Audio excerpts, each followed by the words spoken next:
Chapter 21. If one be found slain in the land which the Lord thy God giveth thee to possess it, lying in the field, and it be not known who hath slain him, then thy elders and thy judges shall come forth, and they shall measure unto the cities which are round about him that is slain.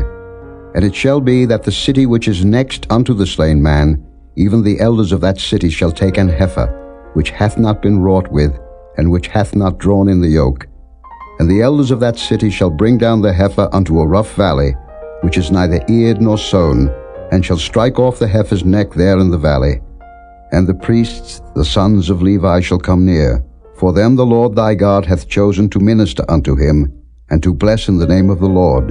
And by their word shall every controversy and every stroke be tried.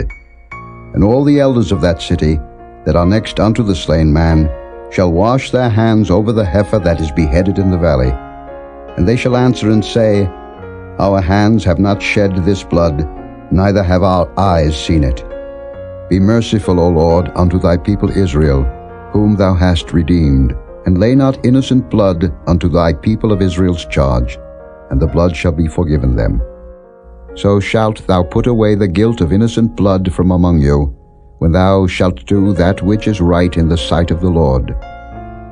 When thou goest forth to war against thine enemies, and the Lord thy God hath delivered them into thine hands, and thou hast taken them captive, and seest among the captives a beautiful woman, and hast a desire unto her, that thou wouldest have her to thy wife, then thou shalt bring her home to thine house, and she shall shave her head and pare her nails.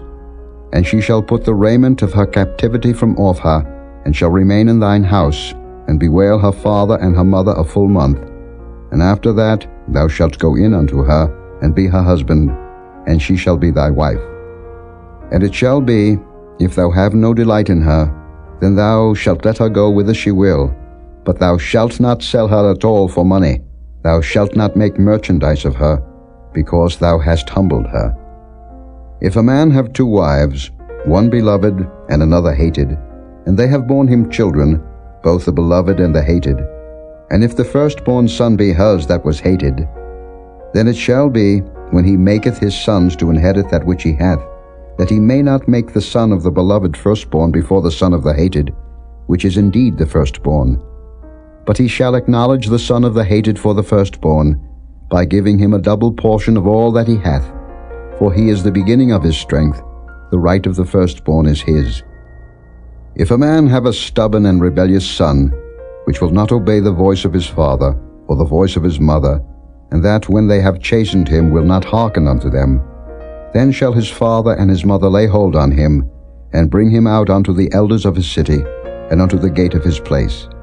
And they shall say unto the elders of his city, This our son is stubborn and rebellious. He will not obey our voice. He is a glutton and a drunkard. And all the men of his city shall stone him with stones, that he die. So shalt thou put evil away from among you, and all Israel shall hear and fear.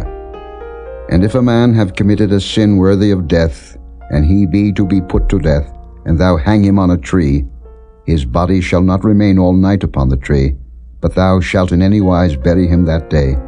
For he that is hanged is accursed of God, that thy land be not defiled, which the Lord thy God giveth thee for an inheritance.